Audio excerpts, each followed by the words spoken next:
about that. Good. Okay, up and running. Yeah, this happens unpredictably, unfortunately. That's why I always forget how I got around it last time. It doesn't happen too often. All right, here we were yesterday discussing stability of Hamiltonian systems near fixed points. Where should I go back? This was still about recurrence, and then after recurrence, I started talking about stability of fixed points. And the first observation was that you can never have an asymptotically stable fixed point in a Hamiltonian system. That would violate conservation of volume in the phase space, because you would have a domain of attraction that would need to shrink down to the equilibrium point. So you can have only neutral stability at best. Okay, you can certainly have instability. Then we looked at linear stability and came to the conclusion that a linearized Hamiltonian, which would be this one, at any fixed point, the fixed point x naught, is also a Hamiltonian system with its own Hamiltonian. Okay, and that imposes restrictions on the eigenvalues of any linearized Hamiltonian. And then we landed on this picture that there were two things. The eigenvalues have to add up to 0, because that's what you have for any Hamiltonian, linear Hamiltonian system, given that the coefficient matrix will have 0 trace, since the linear system must have, since it's Hamiltonian, it must have 0 divergence, this system. And when you calculate its divergence, that just works out to be the trace of the coefficient matrix, which is therefore 0, and hence all eigenvalues add up to 0. Now there's also an additional constraint that comes out, that doesn't come out from conservation of volume, that actually comes out from the symplectic nature of this matrix, and that will be a homework problem, which is that if lambda is an eigenvalue, then so is minus lambda. So these were the possible eigenvalue configurations. You can have lots of zeros, but they must occur in pairs here. You can certainly have complex conjugates when they're purely imaginary. You can have reals, but if you have a real eigenvalue which is positive, you immediately have to have a real eigenvalue which is negative. So actually, I said there's also, you can easily have instability in a Hamiltonian system, but the instability is always mixed. You cannot just have positive eigenvalues. You will always have also negative eigenvalues. So in this generalized sense, it's always a saddle type instability, okay? You cannot have a source that just pushes you away. Again, qualitatively, that would violate conservation of volume, because the volume would grow. So whenever you have, in a Hamiltonian system, whenever you have growth in one direction, you're going to have decay in another direction, always. That's a very powerful constraint. And you see that here in terms of the eigenvalues, right? Because this is an eigenvalue, that has to be an eigenvalue. If you have a negative one, there has to be a positive.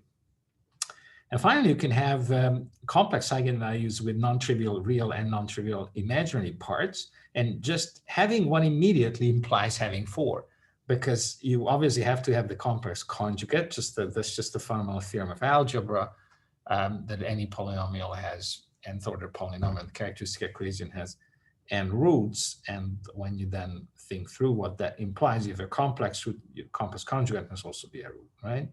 However, then the negative of that root must also be a root, okay, which is non-trivial. That comes out from the Hamiltonian nature. So it buys you this root. And the minute you have that root, you must have the complex conjugate of that root. So you have that as well. So they always come in quadruplets whenever they are away from the 2 axes. And I pointed out that this does imply that in certain subspaces, you will see, interestingly, behavior that you would normally think of as dissipative, right? And yet, when you put that together, since it's only happening along one plane, and there's another plane which just does just the opposite, right? Here you would have like a dissipative pattern, you would have a forced pattern. Here altogether, phase space volume gets really deformed in a nasty fashion. Just imagine putting a ball there. It gets twisted and squeezed in one direction, another direction gets again twisted and extended. So it's going to be pretty complicated in the end, but the volume is conserved, right? So this is where we were. And one last remark in here, that what are the possible losses of stability in terms of when you change parameters in a Hamiltonian system. So the possible, before we even go for stability, which we want to go soon, in what ways can you lose stability? In what ways can the eigenvalues move to result in instability? The idea is that basically you have to respect these constraints. So start with a stable configuration that you establish somehow to have. And then, so these are the real parts, and this is the imaginary part. One possible stable configuration is that you have, an eigenvalue here, eigenvalue pair here. Now, if this is, of course, they're complex conjugates, which is not obvious in my picture, right? Because they should be of equal distance from the origin. Okay, so if you have these two, now if this was a dissipative system, we actually have seen, we saw in the first semester what would generically happen. Hopf bifurcation. This is your typical setting for a Hopf bifurcation. If you add a generic perturbation to a pair of complex eigenvalues, what's going to happen? When you have this in a high dimensional system and you just have two pairs, a pair of imaginary eigenvalues, then you would have a center manifold, right? On the center manifold, we do a bifurcation analysis preceded by normal forms, and we came up with the result that generically these pairs would either move to the left or to the right, and depending where they move, they would create limit cycles attracting or repelling. So when you see this picture and there are other eigenvalues someplace, and you say, all right, I have some other eigenvalues elsewhere. For instance, I could even have this, or this. There's no problem having this in a dissipative system either. Then you would say, all right, I have some stable directions, some unstable directions, and I have a center directions, two-dimensional center manifold. What will happen generically? Hopf bifurcation, if you check the conditions, right? The conditions are right. Not generically, that's not true, but on open sets of parameter values at least. Okay, and then, so what that would mean is that you either move in this direction with this pair, or move the other direction, and the other eigenvalues, of course, will also move by a small amount, but they have a distinct stability time, so that's not going to change under small perturbations. Now, in a Hamiltonian system, this type of a motion is forbidden. Why would it be forbidden? Because suppose that these move in this direction, okay? Then conceivably that you are introducing a positive real part, definitely. And then you say, oh, wait a second, that's not possible because these had zero real parts. I'm now having two positive real parts, so things are not going to add up to zero. Well, they still can in principle because then these others also could be moving in a way that they undo the real part gain in the positive direction that you have built in with this one. So it's not so much a good explanation why that couldn't happen. The real explanation is that the minute you have this pair, then in particular, you have one here, okay? So that means that you would have to have one there, and you would have to one there, and one there, okay? So out of this two, you cannot have four, because you would have too many eigenvalues, right? So the way you lose stability, that just cannot happen because, and again, the reason is that immediately you would have to satisfy this constraint, and it would have to be borne out of this pair, yet an additional pair, right? Won't happen because you have these conveniently tucked away at an finite order one distance, right? So I keep the perturbation very small, order epsilon. Everybody else is order one away. They cannot participate in my numbering gain, and their numbers are not changing. Okay, so what can happen? Well, the only thing that can happen, if you think about it, is the way for this eigenvalue to change. Now I really go about loss of stability. Sorry, I included cases of instability here, right? So this is all about stability. Why did I include them? Because I wanted to make a connection with dissipative systems, but now we're in a Hamiltonian setting. So assume that, so this is the only way you can be stable, right? But it's generally speaking a multi-degree of Firm Hamiltonian, so you will have many of these here. So what I have just said applies even to these because, again, one moves here. Now, in principle, the other one could be moving there, but the minute you leave the imaginary axis, you would have to have a counterpart down there. And this guy cannot go there because it has already gone there, right? So the only way this can happen then is the following, the loss of stability. is that, say, these two up there, they move towards each other, collide, and then they move off. Because now we're talking about two pairs. And these two, again, move towards each other and then move off. So that is certainly possible. This has to be done symmetrically. So ultimately, then, this results in this pair. Okay. Another possibility is that maybe they do that, or maybe they don't do. Maybe they keep their distance. But another scenario that I'm showing on the remaining pair of eigenvalues here is that, of course, that collision can happen at 0. So they may start moving towards each other. That's fine. And then they split here. So again, that might result in a pair. And that doesn't require, that can be done through this. So this type of instability can occur as a result of a collision between just two eigenvalues, whereas the other type of instability invariably involves a collision among 4 eigenvalues by symmetry. So this is a 2 eigenvalue collision.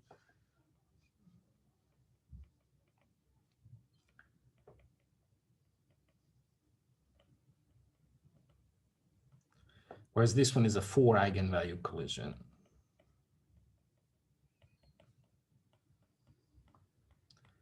And the loss of stability is always a mixed bag. You will have an unstable direction, but you have also built a stable direction out of it.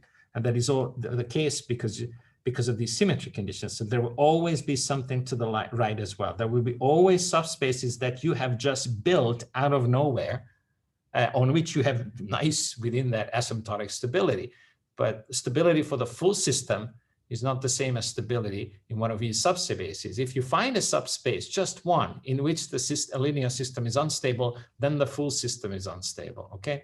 But because you have established the existence of initial conditions that go away. But if you find a subspace in which the system is stable or even asymptotically stable, that does not imply that the full system is stable, because for stability, you need all initial conditions to stay there, right?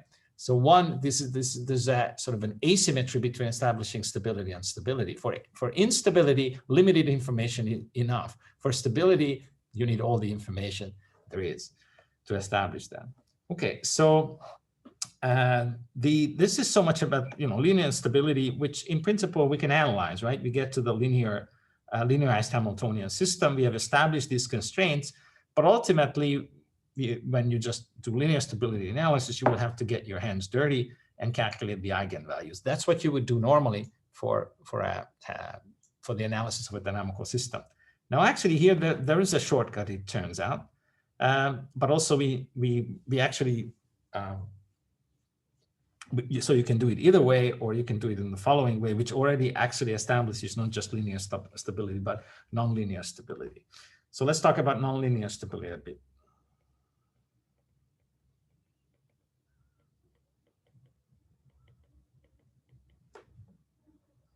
Of Hamiltonian fixed points.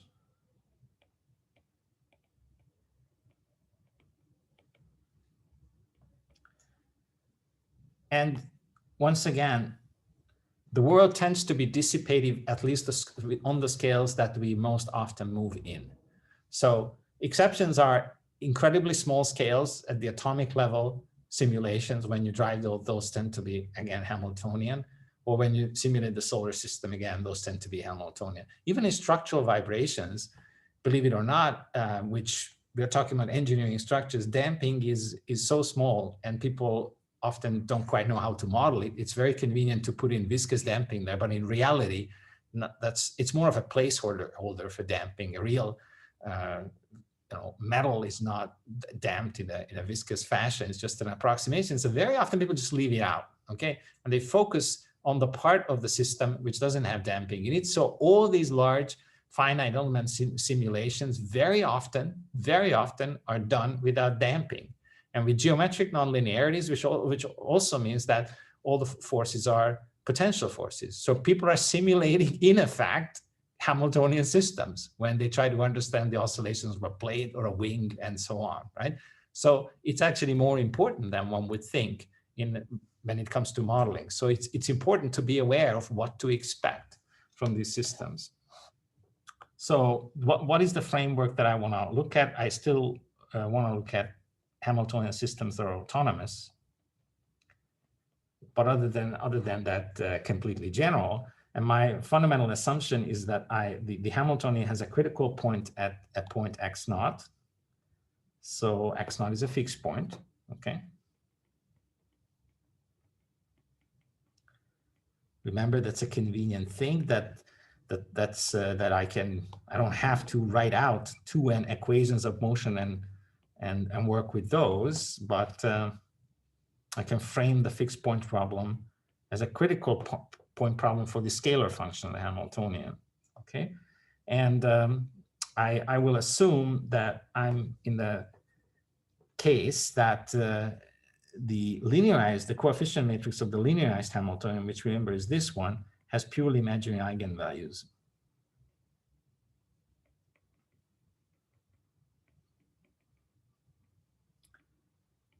Why do I assume that to be of interest? Because if it has anything else, purely imaginary also includes 0 in principle, but if it has anything else, then it has to be one of these cases, right? Here. So I'm either on this axis or I'm off the axis. I mean, if I'm off the axis, then I'm always unstable because I cannot be just off in one direction. All right, we concluded that. So the stability in Hamiltonian systems is really, am I on the imaginary axis or am I off the imaginary axis? If I'm off the imaginary axis, I'm unstable, no question, right? I don't even have to go into the details. And therefore, there's no need, linear stability is then established. There's no question left, right? So I want to talk about the case when it's not established, when it's inconclusive, because you have purely imaginary eigenvalues on the, so that means you're on the imaginary axis. So this is neutral stability under linearization. And hence, linear analysis is inconclusive by the book.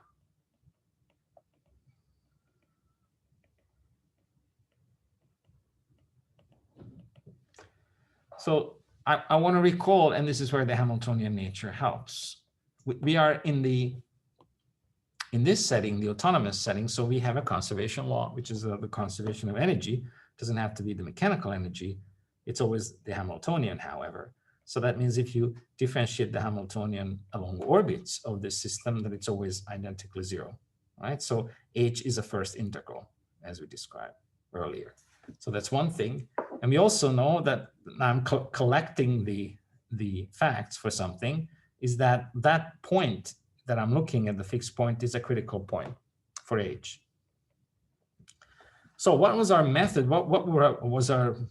We didn't have too many methods for dealing with nonlinear stability when linear stability was inconclusive, but we did have one, and that was Lyapunov's method, Lyapunov's second method, based on Lyapunov functions. And I told you that in general, Lyapunov functions are not given to you.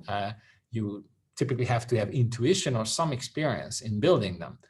But we've already seen at least one example in the Hamiltonian context in which the Hamiltonian itself turned out to be a handy Lyapunov function, but that was a specific example. Now let's see in this generic setting or general setting that I have defined here, what can I do? So I have the Hamiltonian as a candidate in my mind for a Lyapunov function. So the Lyapunov function story, geometry, remember, was that if I take an additional direction over the phase space, so maybe this is somehow my general phase space. This is not necessarily for Hamiltonian systems, but I just want to recall the setting. So if this is my phase space here, and in our case now it's a 2n dimensional phase space, and I have an x naught here, then we were able to establish nonlinear stability if somehow we could find a nonlinear, well, generally speaking, a function which we call the Lyapunov function. This would be the graph of that. Okay, and the Lyapunov function had to be of cup shape. So that meant that you had to have a minimum for the Lyapunov function at the origin, or whichever fixed point you were interested in. That meant, now in the language that I'm using currently, is that that fixed point had to be a critical point for the Lyapunov function, right? So the Lyapunov function had to be such that if you take its gradient at that fixed point, it had to vanish. And look, I have that for the Lyapunov for the Hamiltonian here, okay? By construction, because at any fixed point, I will have a critical point for the Lyapunov function, or for the Hamiltonian. But for the Lyapunov function, you know, that was generally speaking a function unrelated to the dynamics. So why would it have a critical point there? Well, it had to have a critical point as a prerequisite because I wanted to establish that it has a cup shape there. And the second thing is that the Hessian, it had to be positive definite, which we had a more general definition for it, but the way you can check positive definiteness, at least in a small neighborhood, you check the Hessian of that scalar function, and it has to be positive or definite. And then we found, and this was Lyapunov's first theorem, that if the derivative of the Lyapunov function along orbits, any orbit, was less than 0 or equal to 0, all right, in some neighborhood of the origin, I'm just going to draw some neighborhood here. So this is, say, B. I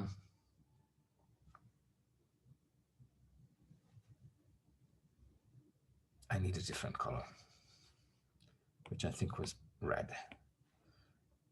In B, then we had not asymptotic stability, but we had stability, Lyapunov stability. So this is what, and the idea was there that if you have a cup-shaped function like that, then if you look at level surfaces of that function, you basically start cutting this function at various heights. So the way to get a level surface would be look at these intersections, okay? And you project them down, then those are spherical. Topologically, they are spheres. And they form a nested set of spheres, right? And the value of the function increases in these. So if the function can only decrease or at most stay constant along orbits, the node trajectory can sneak out, because that would mean that you're actually increasing, you're then going through increasing level surfaces, right? That was the geometry behind that. So this is V equals constant. So you basically had a constraint on the trajectories in there that if you started in there, you must stay in there, okay? So I'm shooting for that, and I'm almost done, except that because I have a function that has a critical point at the origin, the Hamiltonian, and I also have the last property satisfied because this required less than equal to 0, for which a subcase is being equal to 0 identically, right? So that is given. So the only thing that remains to be established is this. Now, I think I made this argument before for a specific example, that if the Hessian of the Hamiltonian is positive definite, I'm done. But if the Hessian of the Hamiltonian is negative definite, I'm also done, because I will then simply take the negative Hamiltonian to be my Lyapunov function. And I'm then lucky, because normally that would change the sign of this thing and would violate it. But now it comes handy that I never had the less than sign. It's always 0. So when I flip this equation with the negative Hamiltonian, it's still 0. Okay, so then it comes to my advantage. So if d squared h at x naught is positive definite, so the Hessian is positive definite, pick for the Lyapunov function v equals h. And if the d squared h at x naught is negative definite, then pick the opposite. And it will work precisely because I was not leveraging the less than sign ever. I actually had something more stringent, which was a 0. So when I flip the function to be to its negative, then this is still 0. So I'm still satisfying that. Okay. So then the x in these cases, so the result is then the following: if the function hx is definite at the fixed point x equals x naught, then x equals x naught is non-linearly stable. Wow. So basically without any work, because this is, the Hamiltonian is always given to you. When you take the analysis of hx being definite, just involves the analysis of this entity here, which you would have computed for the linearized Hamiltonian anyway. So the big deal here is you're concluding nonlinear stability for all Hamiltonian systems based on linear analysis, which is highly unheard of, because normally you have to do nonlinear analysis to conclude stability. So even though Hamiltonian systems are a pain in terms of their stability always being neutral, they're also nice in the sense that as long as the Hamiltonian is definite, so either positive or negative, you immediately have nonlinear stability, amazingly, right?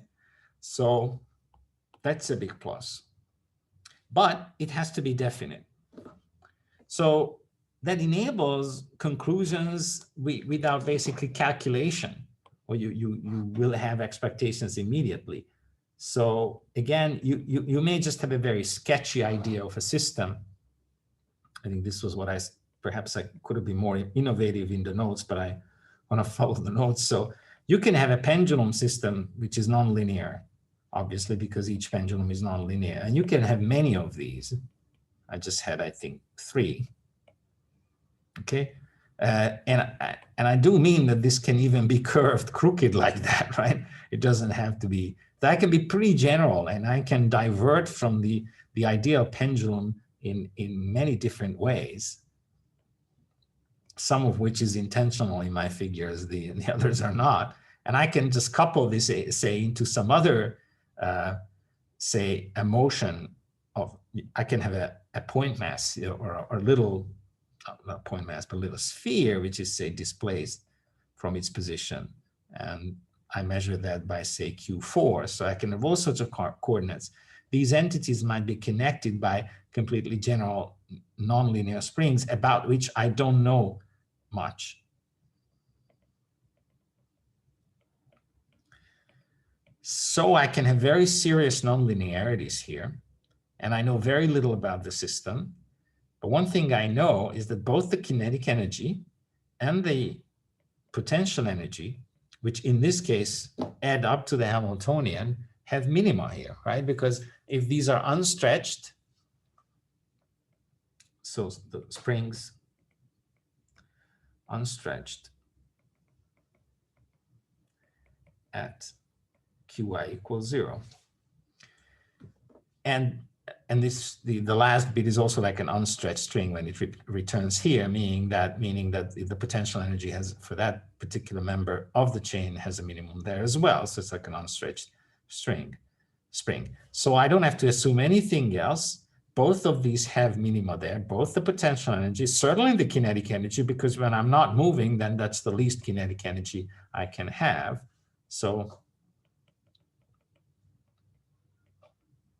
it has a local minimum.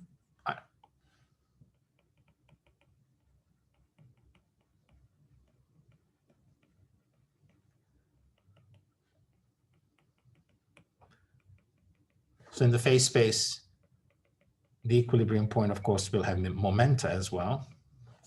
But since I'm not moving there, those are also non-zero, okay? So immediately I have a cup shape for the Hamiltonian. I know, I've established before, that that's actually the only thing I need to check, because all the others are,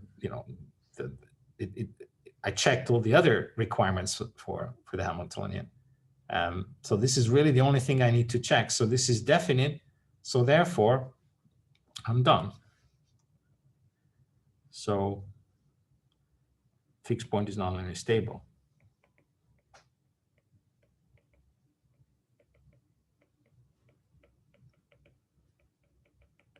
Without any calculation, which is a big deal that I would not have for non-Hamiltonian systems. Again, this is one of those powerful things that you get with the Hamiltonian structure.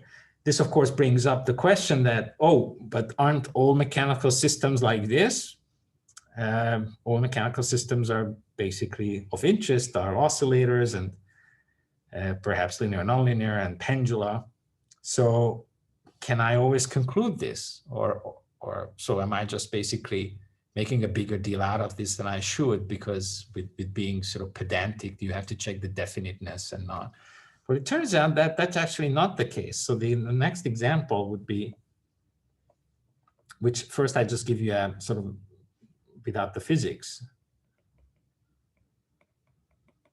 And this is that not all neutrally stable Hamiltonian fixed points satisfy the definiteness requirement.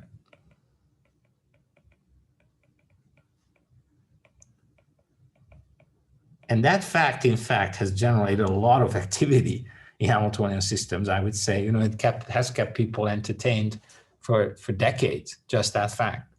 Can you give an example? It's easy, I think, to manufacture an example. So this will be a non-dimensional example. It will mimic the linear oscillators that you would use, the physicists would just throw out as models. So say Q1 squared plus P1 squared, right? So imagine that the mass is unity. So this is basically a kinetic energy term. Normally we would have P1 squared over M1. We've seen that's multiplied by 1/2. That's the expression of the kinetic energy using linear momentum, but it's just one. And then here, when you look at the equilibrium and linearize nearby, you would get the spring potential, which is quadratic, and you will have a stiffness multiplying it. But again, I set it equal to 1. So modeling purposes, you see this a lot in the physics literature as, you know, as the model for a linear oscillator. This is a linear oscillator. But then I add another linear oscillator with a negative sign, otherwise identical. So the Hamiltonian equations of motion are Q1 dot equals the partial with respect to P1, which is P1, and then P1 dot equals minus Q1. Then you have Q2 dot. Now I have a negative there, so this is minus P2, and P2 dot equals this minus, so that's Q2. But ultimately, and you say, what a fun linear oscillator. That's not a linear oscillator then. Well, just take the second derivative of this equation to get your usual second order equation that we're familiar with for the oscillator, and do the same here. And when you do that for both, you get Qy double dot plus Qy equals 0. I goes from 1 to 2. And that's the case here as well, because you will have a negative sign anyway somewhere in the process. So both of them come out to be this. All right, so they both are individually oscillator type contributions to the Hamiltonian. And what the linear stability of the fixed point that they create, when you check that, for that reason, these two systems decouple, the eigenvalue configuration will be just this. So you will have one pair of eigenvalues from one of them, and you will have another pair of eigenvalues from the other one. Now, they happen to coincide, and you would say, or you could say, is that, all right, you're manufacturing something because by forcing these eigenvalues to be equal to each other, and maybe that's the problem here. But I could have picked actually a different number here. I could have inserted another constant, then the two eigenvalues would be different. So you would have then a split configuration. And that wouldn't change the fact that when you look at the topology of this Hamiltonian that I have manufactured, in that case, you would just have two uncoupled oscillators that are not identical. They have different frequencies. I just, for convenience, I use the same numbers. But that doesn't change the fact that the topology of the Hamiltonian near the fixed point would still be something like this. So if this is, I'm going to draw the Hamiltonian now sort of in hand-wavy fashion in one direction. So it's a saddle type Hamiltonian. So in certain directions, it has maxima, because this is cup-shaped. The Hamiltonian is cup-shaped along one direction. Well, actually two directions, right? But I won't be able to show. So basically, along this direction, if you will, think of that as a two-dimensional plane. It has a local minimum. But along the other direction, think of that as another two-dimensional plane. It has a local maximum. So all in all, if I could draw in 4 dimensions, which I can't, but at least I try to give you an idea of what's going on, you have this type of geometry for this Hamiltonian. So it's a saddle type geometry. So you do have a critical point here for the Hamiltonian, but it's not a minimum. Right? So this is the graph of H. Okay, and what you see here, this is, to be consistent with what think of these directions as Q1, P1, so the two-dimensional plane, and these other directions are Q2, P2. And I'm graphing H over these. So this is what it looks like, right? So certainly I cannot use this result because the result is that, so d squared h at x naught, which will be just a matrix, will, if you do the Hessian, it will just have two positive eigenvalues coming from these diagonal elements. They will be actually 1, 1. And then you will have -1, -1. Otherwise 0. So this is indefinite. So the previous example doesn't apply, or the previous result rather doesn't apply. So what can I then say about the stability of this fixed point? Well, you could say, well, wait a second, I know the answer. The answer is trivial. These are two linear oscillators and they have nothing to do with each other. They just oscillate on their own. I know the outcome. They just oscillate. It's all stable, right? Yes, it's all stable, but the system is linear, so I know it fully. The question is, what happens in the nonlinear system? The same constraint that we had from the Lyapunov theory here, which was basically the spherical nature of the energy surface. That's what did it. That's what helped us, that the energy surfaces are spheres, and you add nonlinear terms, they're still deformed spheres, but spheres, they keep you nearby. They form a boundary that you cannot cross, because you can only, if you cross, you increase the energy. Now look at these energy surfaces. They do not give you that bound. So for instance, this particular energy level has this nature. In fact, for the linear system, it's locally unbounded. Well, it's globally, no, sorry, that's locally, that makes no sense, sorry.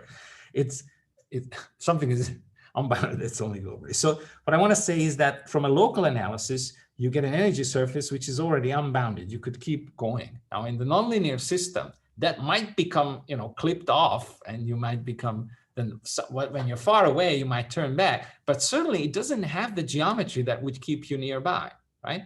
And you go a little bit higher, you also don't see that kind of geometry because the higher energy levels are also opening up, right?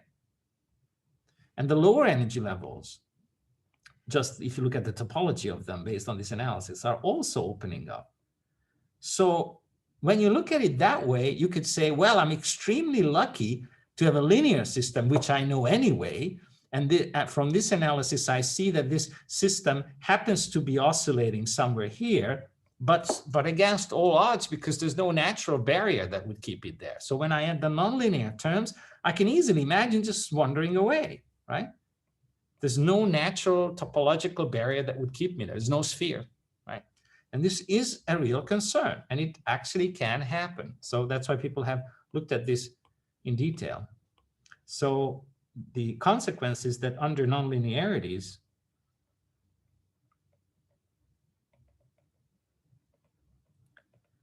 there is no topological barrier which in the definite case was an invariant sphere.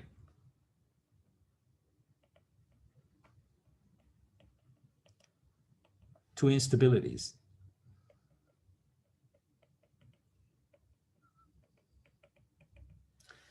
So pretty much anything can happen. Then you can say, all right, but this is a manufactured example. I won't encounter that in real life. And then you actually encounter that very early on as a child. All of us do pretty much. So a physical example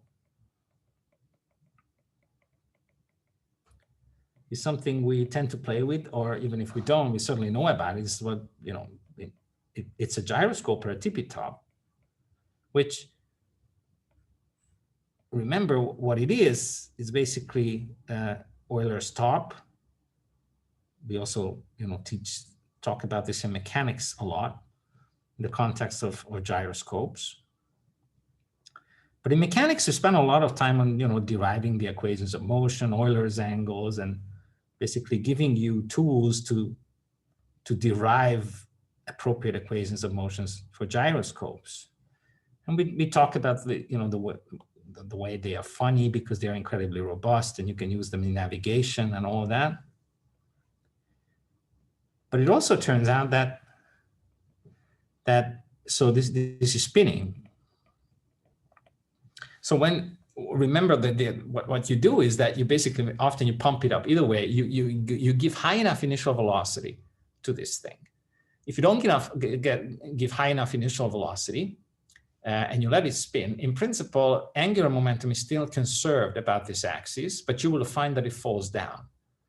Now, so it has the potential, even for very low spin, in principle, this is an equilibrium point, okay?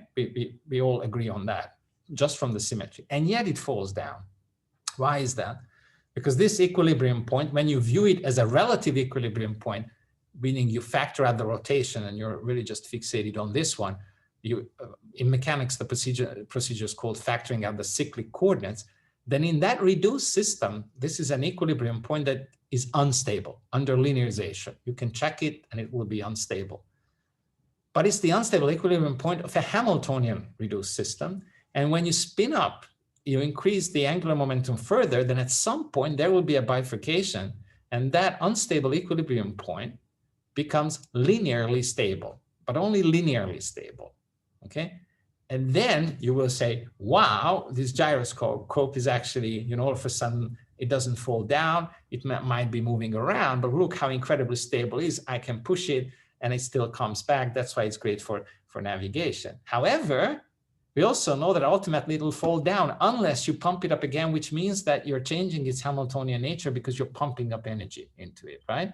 So the question is then that even this regime, why does it fall down ultimately? Does it fall down because my model for it as a Hamiltonian system is accurate, but there's fundamentally a nonlinear instability, which may take a while to kick in, but ultimately destabilizes it? Or my example is inaccurate for longer timescales because there's dissipation, some dissipation always involved, air resistance and then friction at the top. So it can be either way. Is it instability because of dissipation, or is it instability, some sort of nonlinear instability in a Hamiltonian system? So, you know, that was a lot of talking. So let me write down a little bit of this. So when the spinning is stable,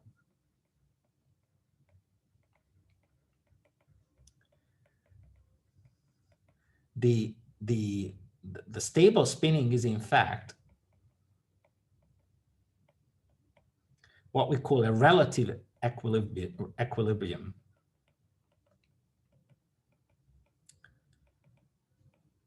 Relative equilibrium, when you hear that term, it usually refers to, in a mechanical system or in a more general context, you factored out some symmetry from the system, and what we're really talking about is in fact a periodic orbit. Once you have factored out the symmetry, it looks like an equilibrium point. And indeed, since this thing is spinning, It cannot possibly be, when I look at the whole mechanical system, a fixed point. It's not fixed, it's moving. But if I factor out that symmetry group, and which it does have, then it becomes an equilibrium point. So with respect to that factored out system, this is an equilibrium point, and that's why we call it a relative equilibrium. And there's a procedure for factoring out what we call cyclic coordinates.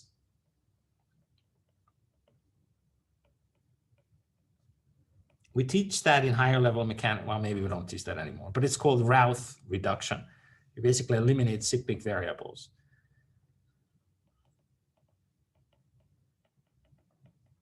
And it turns out that, so it's a relative equilibrium in a Hamiltonian system.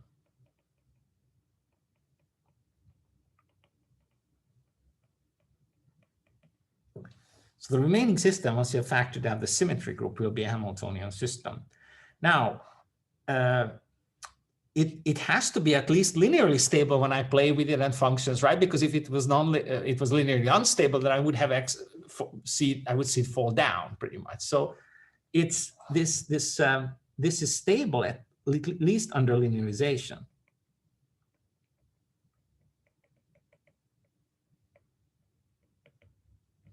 But it's Hamiltonian, so the only way it can be stable, you must have eigenvalues on the imaginary axis.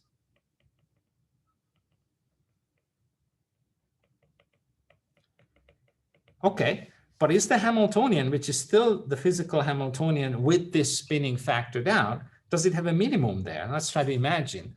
Well, the potential energy certainly doesn't have a minimum there. In fact, it has a maximum there. Just imagine perturbing this Tippe-Top from this position. The potential energy, you're moving the center of mass of the Tippe-Top to a lower position, so the potential energy is definitely decreasing, right? And there's no other source of potential. There's no springs here, only the gravitational potential.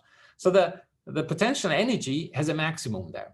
Okay, that's not a problem, because all I need is a definite Hamiltonian. So as long as the kinetic energy also has a maximum there, I'm fine. Then I have nonlinear stability.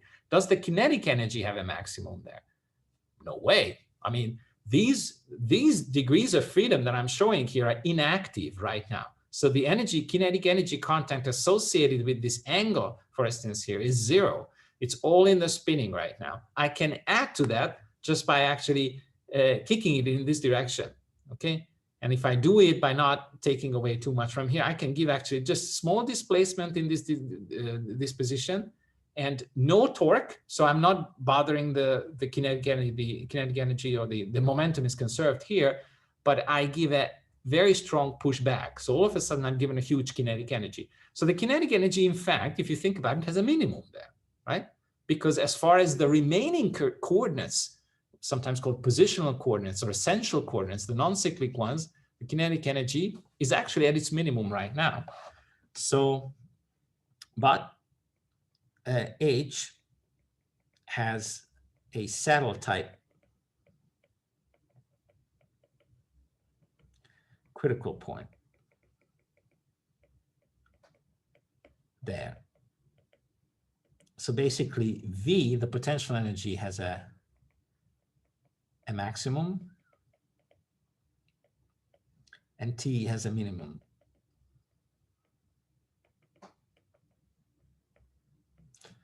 I would say V tilde and T tilde, because H tilde equals T plus V tilde is what we call the reduced Hamiltonian, which is in this co-moving frame after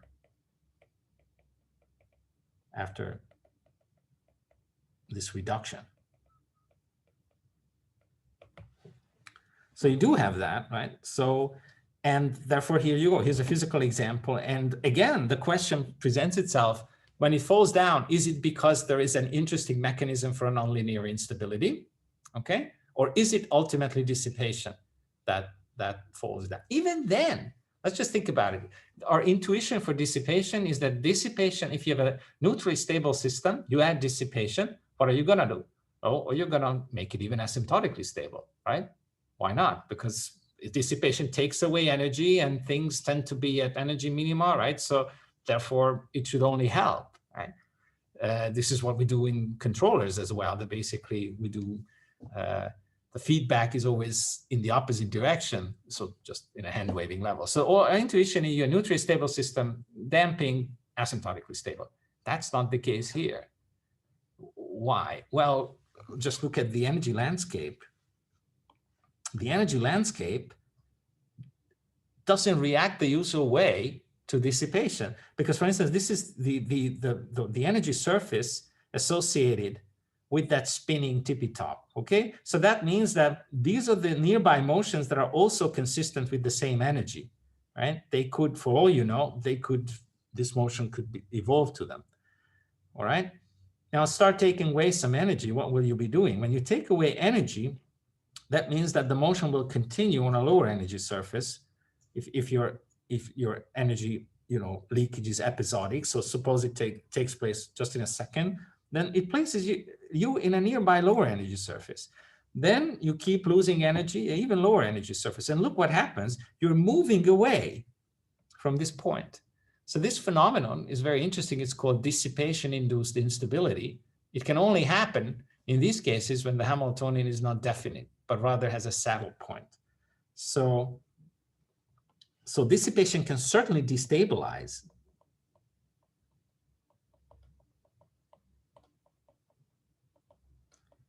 But we don't know a priori if that's the reason.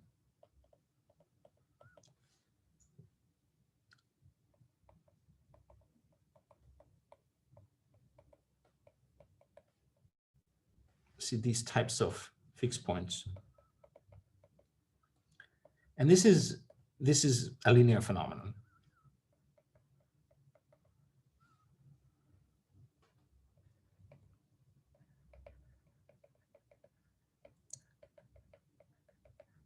And the reason for that, once again, is that the impact, let me use another color here, is that this is the impact of dissipation.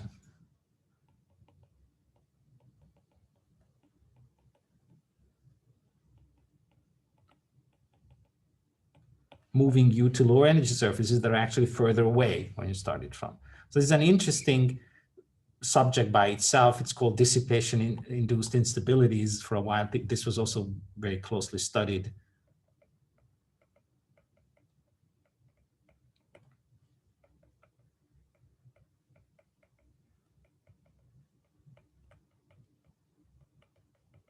So that is certainly an explanation, but it sort of begs the question, suppose in a perfect world, suppose this motion goes on in vacuum, and suppose I absolutely minimize any loss of energy right there at the point of the tip. Would it still fall down ultimately? Now dissipation is practically out of the picture. And for all I know, it could, because look at the energy surface topology. There's nothing that would keep me here anymore. There's no ball there. So this is what motivated a lot of work. And you could ask, was this motivating a lot of work? Because scientists were very, very much interested in tippy-tops. No, again, actually, it's many-body problems when things are spinning, all right, which planets do, tend to do, they don't sit still. Then after the appropriate reduction in appropriate moving frames, okay, the current state of the planets, a planet configuration, will just be seen in some cases as a fixed point, okay? And then you can imagine the rest of the story. When you then actually evaluate the Hamiltonian in that frame, it is then you will get neutral stability on paper, but not because the Hamiltonian, under linearization, but not because the Hamiltonian is minimal or maximal. It actually has a saddle type critical point. And then people would like to ask the longer question based on the tippy-top, that when I have no dissipation there, is this system of celestial bodies gonna be stable, or over longer time intervals, does it become unstable purely from a Hamiltonian perspective? So that was the driving force.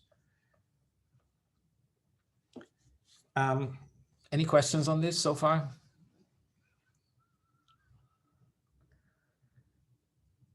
So that gave rise to this whole area, which will go by the name in this Kolmogorov-Arnold-Moser theory. People have looked at this problem extensively, and they did it in a way without computers, actually, for the most part, because it's so much easier now just to take a high dimensional Hamiltonian system and, run these simulations. But in the 1960s, 70s, that was not an option. And so people were tending to think a whole lot more than we do now because they couldn't easily run to a computer. So that motivates this sort of final chapter that I want to talk about within Hamiltonian systems, which actually does lead to a few unexpected things. So nonlinear stability.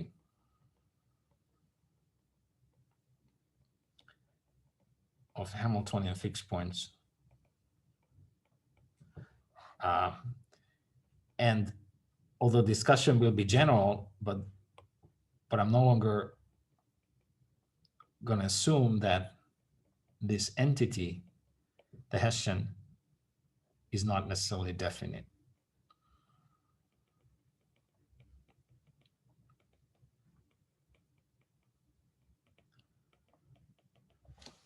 Okay. So let's just state things again. This is going to be for autonomous Hamiltonian systems in general dimensions. That dimension now will turn out to be very important. Dimension will make a difference. The answer to the fundamental question of stability will, for the first time probably ever in this course, depend on the dimension at some point. And out of convenience, I want to make sure that the fixed point is at the origin. So that's not something I want to worry about. So the fixed point is at the origin. I can always shift it there by change of coordinates.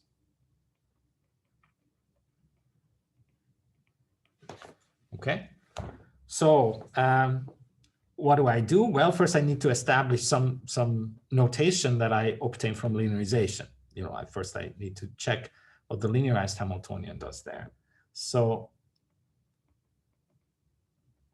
you linearize at x equals 0. And then use this coordinate y. So that leads you to a linear system. We actually know what this coefficient matrix is, and this is at this point,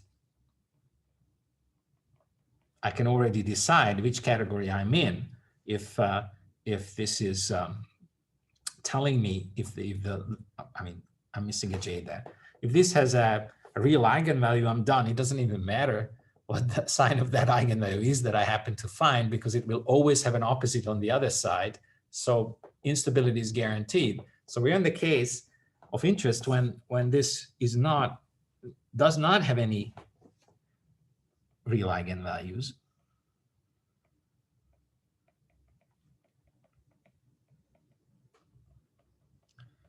Now, when it's definite, the Hamiltonian is definite rather, then I know the answer. But what I'm gonna, but I don't necessarily assume at this point whether it's definite or not, because what I'm writing, because I will gain also some insight for the stable case as well when the Hamiltonian is definite from the line of thought that I want to outline. So assume, for simplicity, that all eigenvalues are semi-simple. Oh no, not the eigenvalues. The A is semi-simple.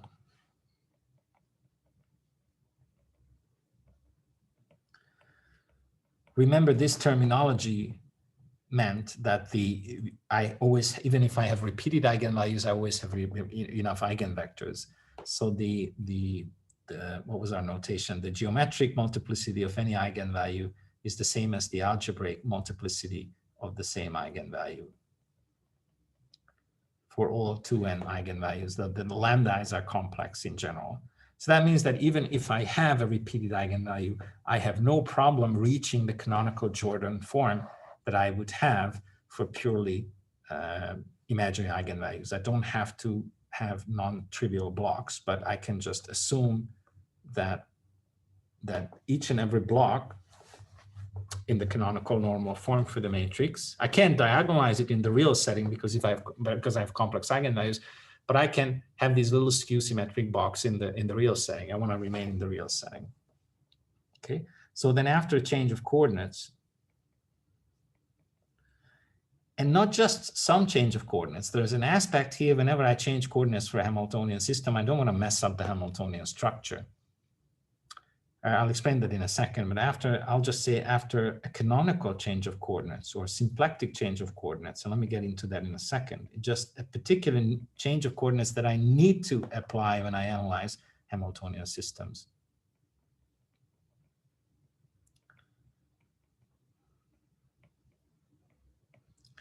Now for the linear system.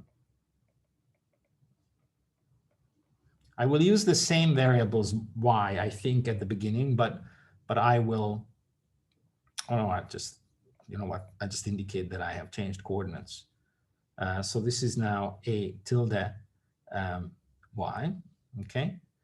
Y is in R2n.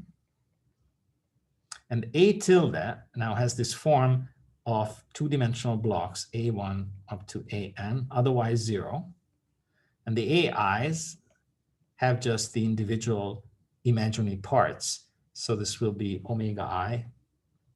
Well, I should use J because that can lead to confusion with the imaginary unit. Omega J minus omega J 0. Okay. So here, omega J less than 0 is possible. So I don't mean to imply that omega J is positive in all these, because if I were to imply that, or if I were to imply that they all have the same sign, then the Hamiltonian would have been the Hessian definite. Remember, think back to this little example that I had here, this one. Here, the omega I would actually be 1 multiplying both. That would be the eigenvalue after this change of coordinates. And here, those eigenvalues have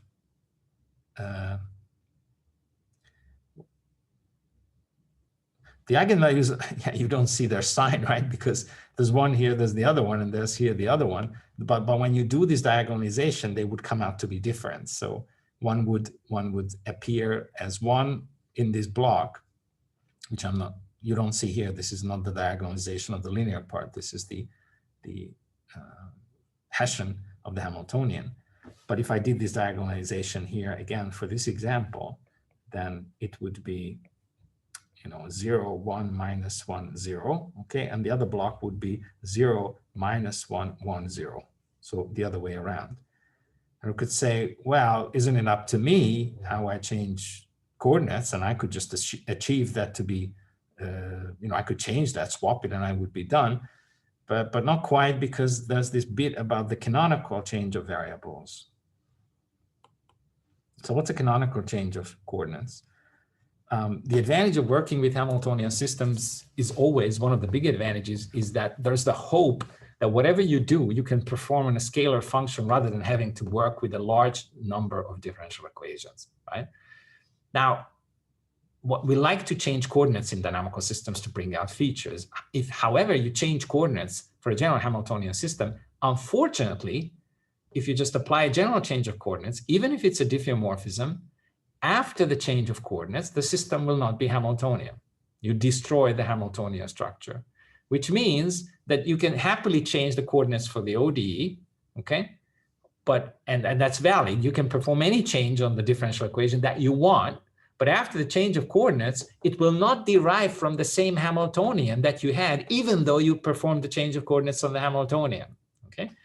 So that's just, you can easily cook up any example to convince yourself that this is the case. The Hamiltonian structure is delicate. If you start twisting coordinates and rotating them, you destroy it. However, if you restrict yourself to so-called canonical changes of variables, which have an additional constraint that actually they preserve the Hamiltonian structure, then you're fine. Now, those have a whole theory of canonical transformations. I don't want to go into that. You can look those up. But I can assure you that this is doable within the circle of canonical transformations. I don't want to start writing sums and whatever. But the canonical change of coordinates,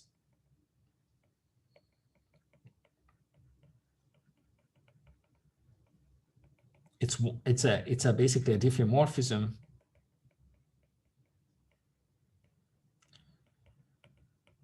that preserves the Hamiltonian structure.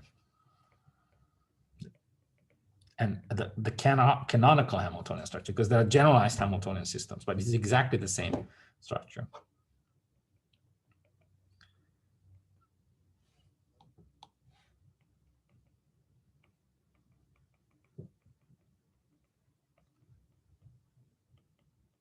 And you know, the extensive treatments of this in generality. I mean, for instance, C, I would say this was one of the books that I recommended. I think Mathematical Methods of Classical Mechanics.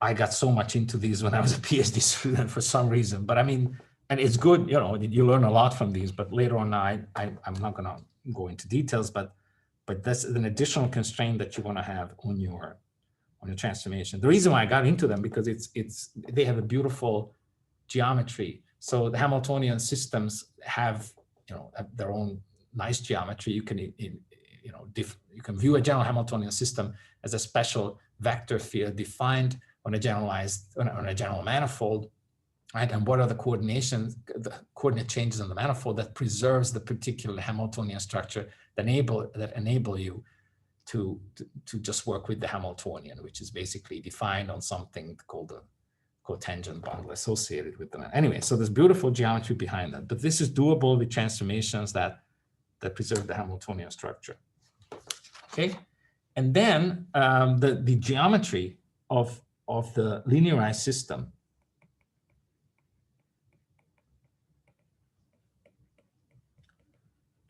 is important to understand in more detail, because all I did here, I was just showing you this, which is not the full picture. This only just shows the energy landscape, but what do trajectories do topologically?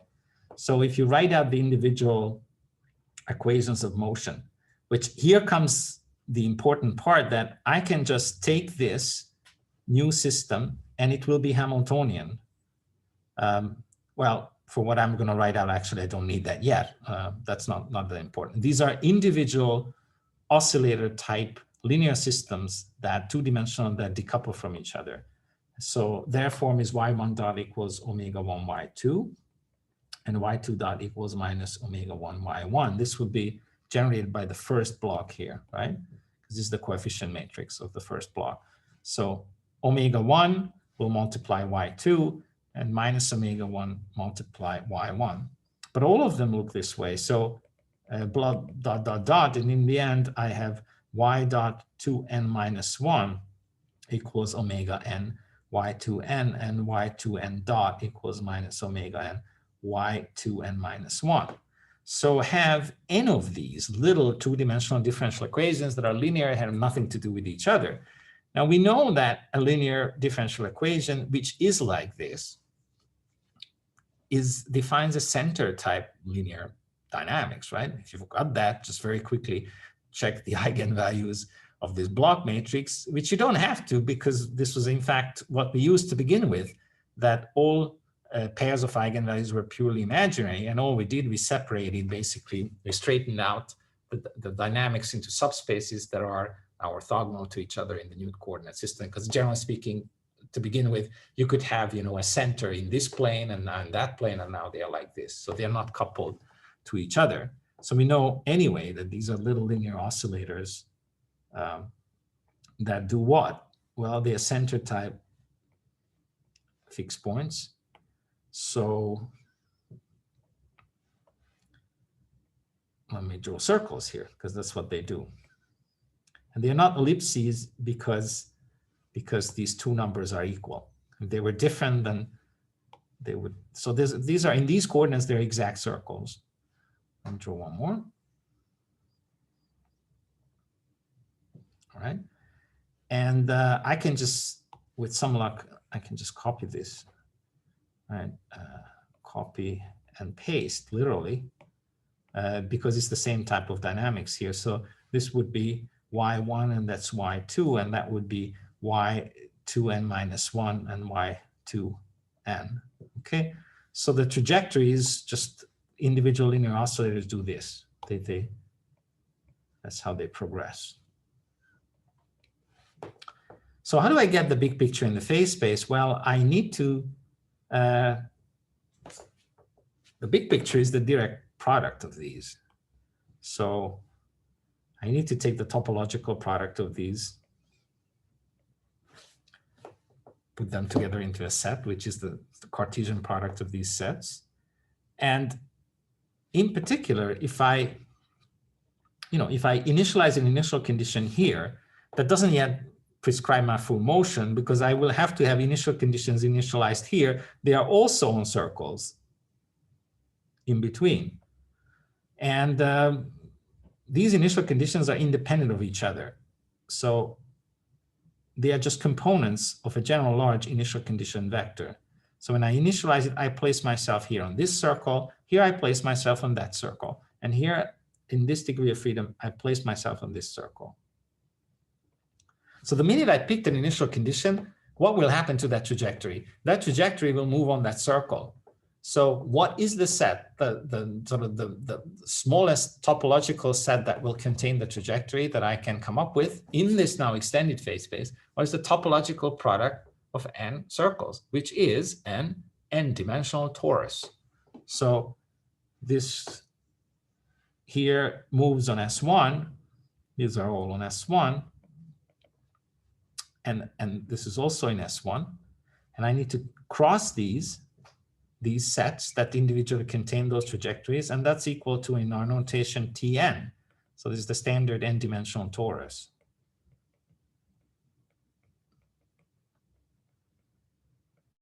So this I get after changing these coordinates to these coordinates, but that was just a linear change of coordinates. So in my original variables that I started out with, this one, at least under linearization, this is the picture, except what? That, I would skew these a little bit. I'm not gonna, if I go back to the original coordinates, I'm not gonna have bumps on them or anything, because the relationship between these and what you have originally is linear still. That was a linear transformation. But you will get ellipses, or they get rotated a little bit. But the point is that everything runs on n-dimensional invariant tori in the linearized Hamiltonian system.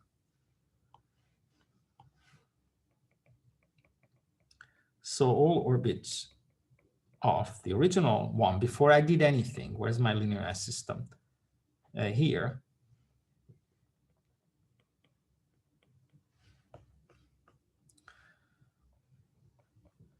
Is R.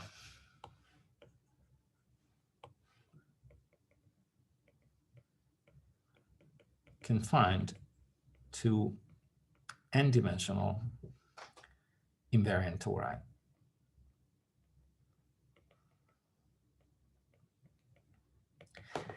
And mind you, this is independent of the definiteness of the Hamiltonian. The Hamiltonian can be cup-shaped or inverse cup-shaped or saddle points. That's always the case. So back to this picture here. Under linearization, this is the full story, because this system is already in the coordinates that I have just discussed. The way to picture what happens, the energy landscape is very pessimistic. It tells you, boy, you have a saddle point, you may be unstable. But when you look at the phase space more closely, there are these structures that save you in the linear system. These little invariant tori there, it's hard for me to draw them. But that's why you're doing this and not going away, because there's an other topological barrier, which is lower dimensional, inside this large one. You don't have the protection of the sphere anymore. You have these large open surfaces, but within those, you are confined to invariant tori. They, the way to imagine this, I can't really draw them in n dimensions, but this is a two-dimensional torus. So that would be the case for n equals 1, which was a 1 degree of freedom, 2 degree of freedom.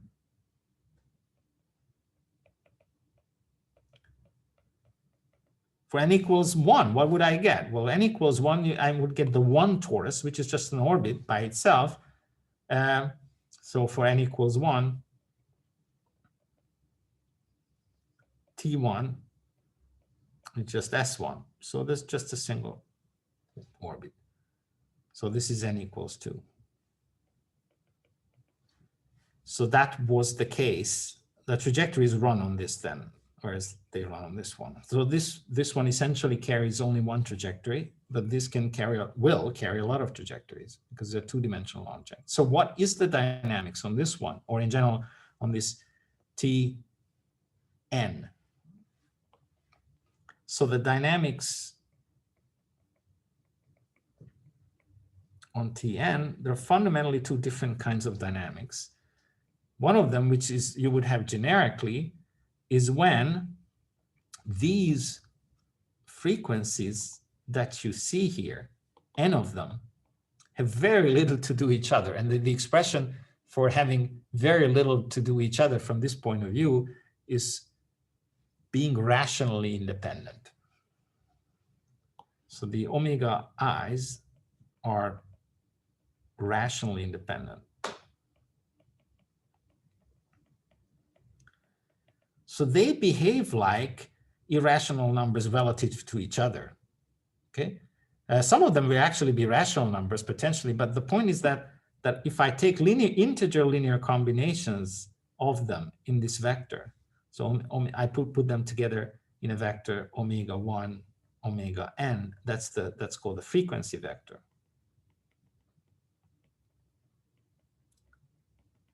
So I put them together in that vector. It's an n-dimensional vector. And I probe linear combinations of that vector, but only with k's that are z-dimensional integers. N-dimensional integers, sorry. Okay, so this is the set of integers, and I take the nth product of that. So this is a vector which is n-dimensional, but only has integer components. So I'm trying to figure out if I can make this inner product, which is linear combination of those, to be 0. And if I find that, generally speaking, well, I can always make this 0, right? There's one very simple way of making that 0. I just pick k equals 0, and then it's 0. But if I find if that's the only way I can make this vanish, it means that they really don't have any common multiples. If two frequency components are, one frequency is 1, the other one is 3, can you achieve this inner product to be 0? Sure. 1, 3, so I will use k 3 and minus 1, right? There you go. With the non-trivial k, I made that vanish. But if this one is 1 and the other one is, say, square root 3, then there's no integer linear combination that would make these two have a vanishing inner product. Or there's no integer combination that would be vanishing for these two vectors. And that's when they call them rationally independent. So this, in that case, implies that k must be 0. So they are called rationally independent if this inner product being 0 would automatically imply that the only way I can make that 0 is that k must be 0. Then we call this then case, this is called the non-resonant fixed point. And then you can guess that we call the fixed point resonant if this is not the case. So if the omega i's, some of them, at least some of them,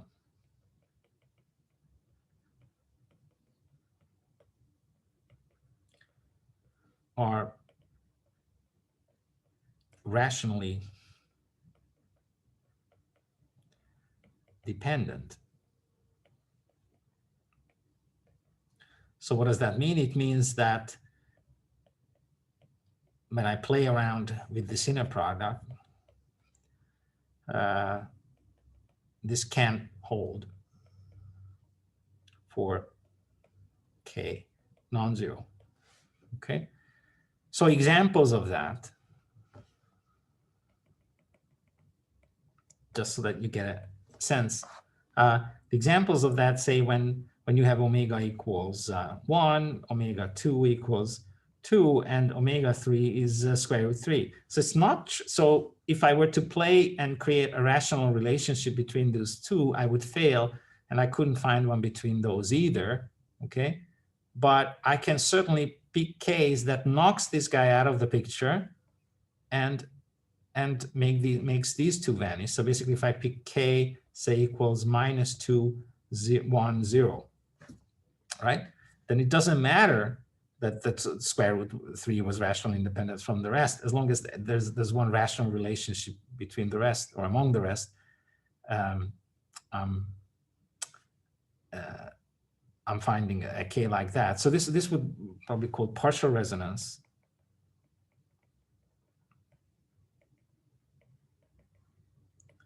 And then you can have a full resonance. So this is A and this is B. When you would have, and you would have, say, 2 times square root 3. So it doesn't mean that the individual numbers have to be rational numbers. And omega 2, you would have 5 times square root 3, and omega 3 equals, say, 6 times square root 3, right? Now, I've created a very complicated math problem for myself here, so that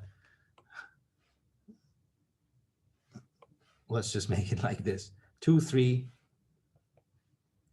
and 1. Well, then I don't have to write it out. Okay, then there will be several Ks.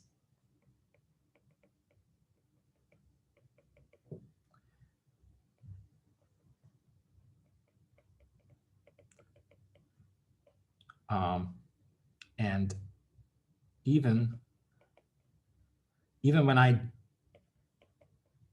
prescribe that I cannot exclude anybody, so all combinations have to contain all of them. So I'm not going for that K in the cheap way as I did here, okay? But I actually say that Ki should not be 0.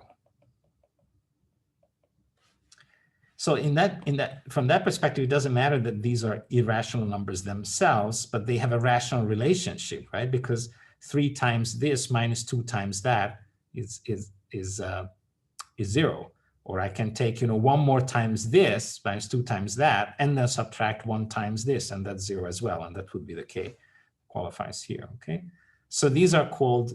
So these were called non-resonant fixed points, and these are called resonant fixed points.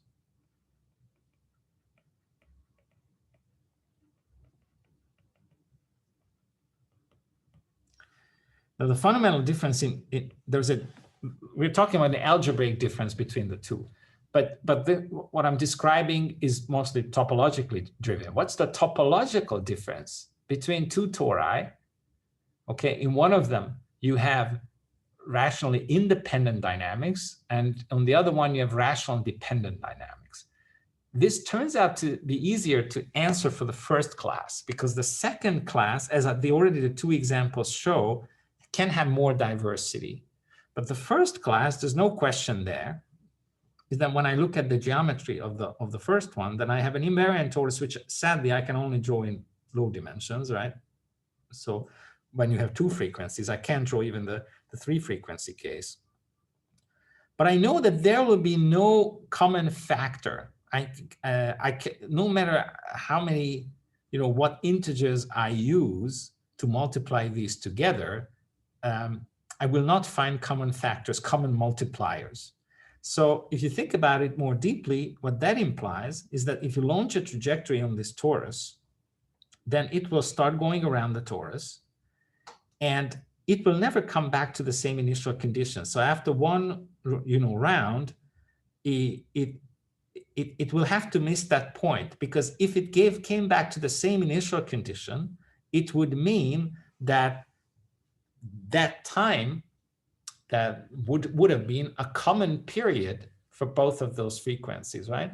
But the frequencies are rationally incommensurate, so you will not find a common time multiplying them so that they cover the same angle, right? Both of them.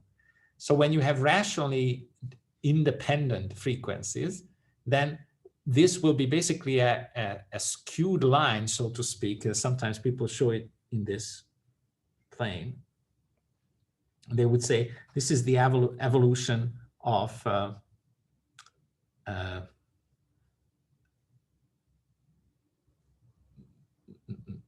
now I'm introducing polar coordinates, so maybe I won't show that here. That's the next step.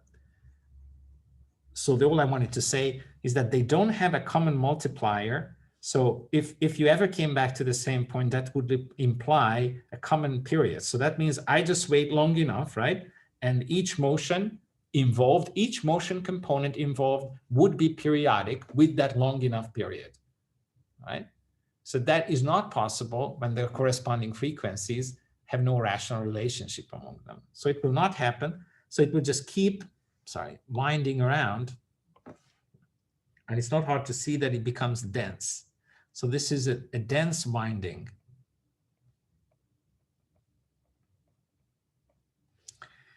On the torus. And each and every trajectory in this case, when you have a fixed point like that, will move on what we call quasi-periodic tori.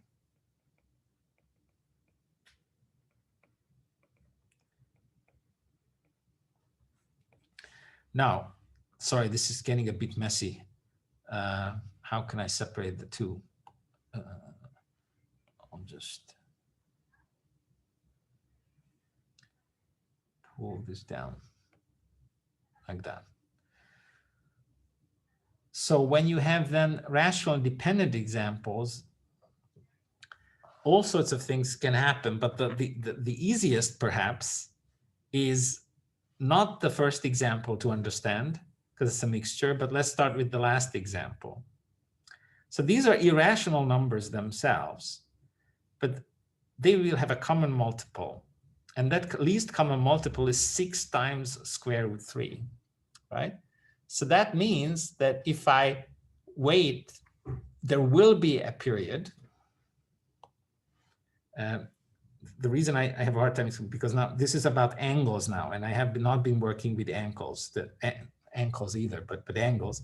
So it means that you would have to complete the same amount of rotation in angles. And the angle that you cover, phi, delta phi, is, well, given from the definition of the angular velocity, delta phi times the time, delta t, that has passed, is the angular velocity, which would be, say, omega I, okay? And here, in order for you to have a common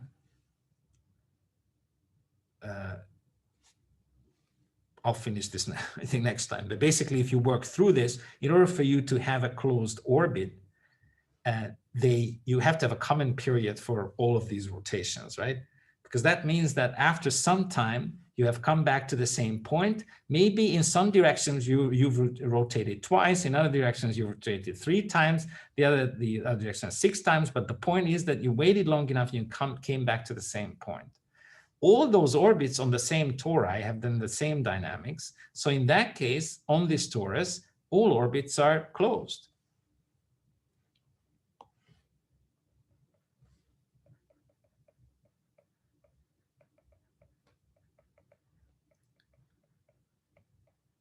And we call this a resonant torus.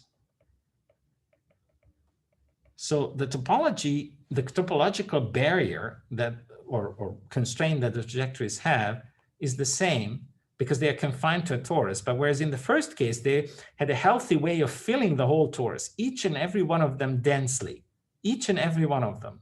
And they were coexisting, those trajectories. That's not the case here anymore, because in this case, it's just my last figure, sorry. In this case, you have again a torus, like so. But if you wait long enough with your winding, it might take, 2 passes or 3. At some point, you will be coming back to the same orbit.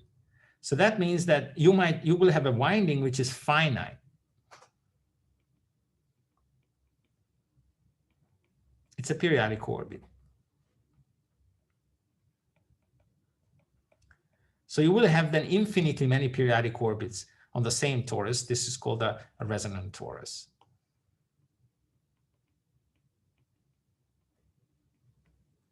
The reason why this is a bit more complicated, because the cases of resonance, because it's just one kind of resonance I looked at.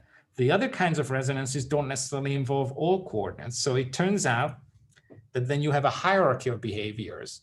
So you have an n-dimensional torus that in these non-full resonances, you might have actually lower dimensional tori in the n-dimensional torus. And those lower dimensional tori are all densely covered, but they don't talk to each other. So this high dimensional torus is foliated by lower dimensional tori that are individually dense non-resonant tori in their own, but they live next to each other. They individually don't cover the whole torus. So individual trajectories are dense within the subtorus, but not the full torus. So that gets complicated. Sorry, and the time is running out as well. I'll continue from here next time, and the upshot will be there's this delicate structure, invariant tori, some resonant cases and non-resonant cases. What will happen to this structure when you turn on the nonlinear terms? And some really interesting things will transpire then. I'm going to stop for now and sorry for the extra time. I also started late, but of course that was not your fault. Questions?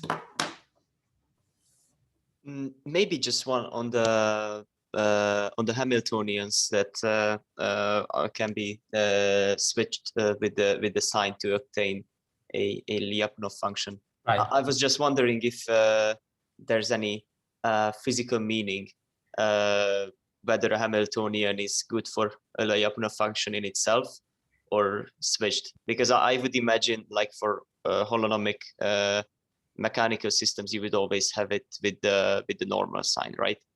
You would always have it in the normal sign, because your intuition is coming from mechanics, right? Yeah.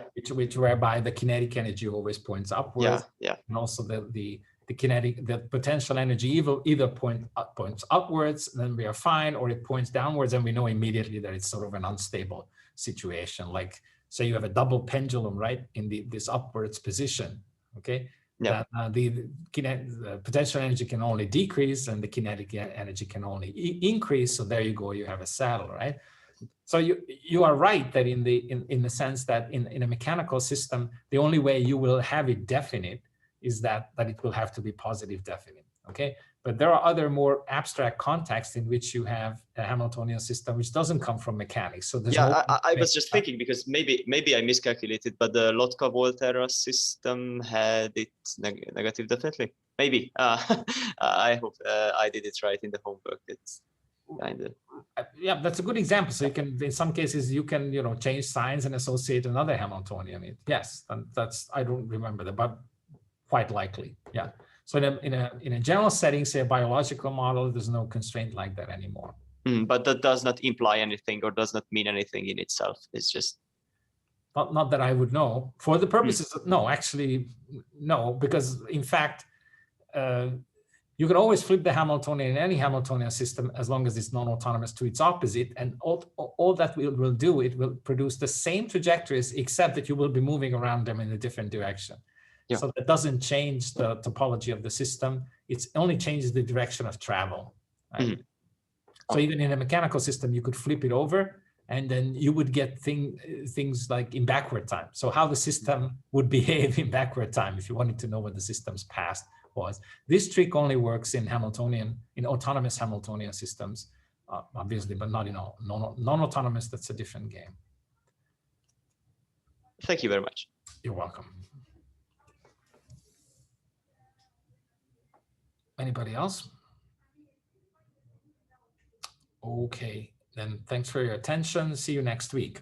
This is going to be interesting stuff. This is one of the most fascinating parts of Hamiltonian dynamics, and what happens when you turn on nonlinearities near a fixed point like this.